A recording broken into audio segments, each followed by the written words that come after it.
Assalamualaikum warahmatullahi wabarakatuh. Perkenalkan, saya Rega Pradita, salah satu tutor PKBM Tarbiyatul Ummah, mata pelajaran Geografi. Selamat datang di kelas Geografi. Kali ini kita akan membahas di modul pertama unit 2, yaitu dengan tema hidup bergantung pada alam. Bagian A, alam menyediakan kebutuhan. Nah, untuk memahami tentang apa saja sih yang disediakan oleh alam, ada beberapa klasifikasinya. Yang pertama, berdasarkan tempatnya, dibedakan menjadi 3, yaitu sumber daya alam yang terdapat di udara atau angkasa. Contohnya, udara, sinar matahari, cuaca. Yang kedua, sumber daya alam yang terdapat di permukaan bumi, seperti lahan pertanian, sungai, laut. Sumber daya alam yang terdapat di dalam bumi, yaitu minyak bumi, gas alam, batu bara. Berdasarkan asalnya, dibedakan menjadi 2, yaitu sumber daya alam fisik abiotik, berasal dari benda-benda mati, contohnya batu, tanah, emas, timah. Kemudian yang kedua, sumber daya alam hayati atau biotik, berasal dari makhluk hidup. Contohnya tumbuhan, hewan, manusia. Berdasarkan jumlah pembentukannya, dibedakan menjadi 3 sumber daya alam itu. Yang pertama, ada sumber daya alam yang selalu tersedia, seperti air, udara, sinar matahari. Kedua, sumber daya alam terbarukan, contohnya tanaman pertanian, hewan piaraan, hutan. Yang ketiga, sumber daya alam yang tidak terbarukan, contohnya minyak bumi, gas alam, dan batu bara. Berdasarkan sifatnya, sumber daya alam dibedakan menjadi 2, yaitu sumber daya alam fisik dan sumber daya alam hayati. Jika sumber daya alam fisik berasal dari benda-benda mati seperti batu, tanah, emas, dan timah, sedangkan sumber daya alam hayati berasal dari makhluk hidup, contoh tumbuhan, hewan, dan manusia.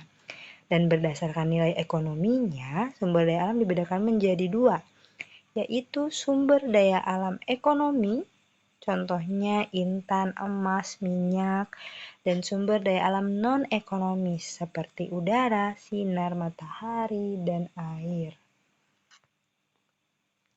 Manusia memanfaatkan alam. Potensi alam sebagai sumber daya alam yang memberikan kesejahteraan hidup bagi makhluk yang ada di muka bumi akan lestari apabila kita mampu memanfaatkan dan mengelola secara bijaksana. Nah, pemanfaatan objek geografi sebagai sumber daya alam itu bisa dibedakan menjadi 3. Yang pertama, pemanfaatan secara langsung. Penampakan alam, bentuk alam, peristiwa alam sebagai objek geografi yang dapat dimanfaatkan secara langsung tanpa harus diolah ataupun diproses lebih dulu.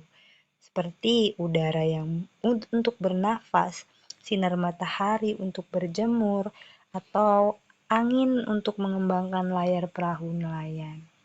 Itu pemanfaatan secara langsung. Yang kedua, pemanfaatan secara tidak langsung.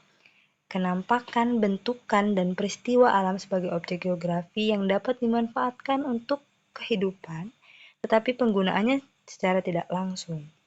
Nah, untuk memanfaatkannya itu harus diolah terlebih dahulu.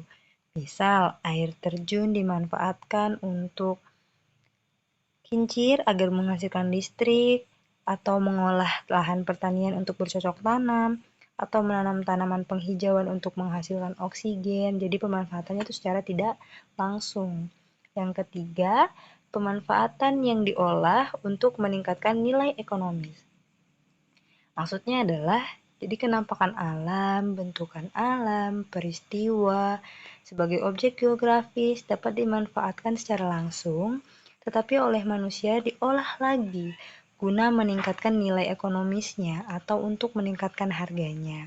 Seperti misalnya, bambu secara langsung dapat digunakan sebagai bahan bangunan.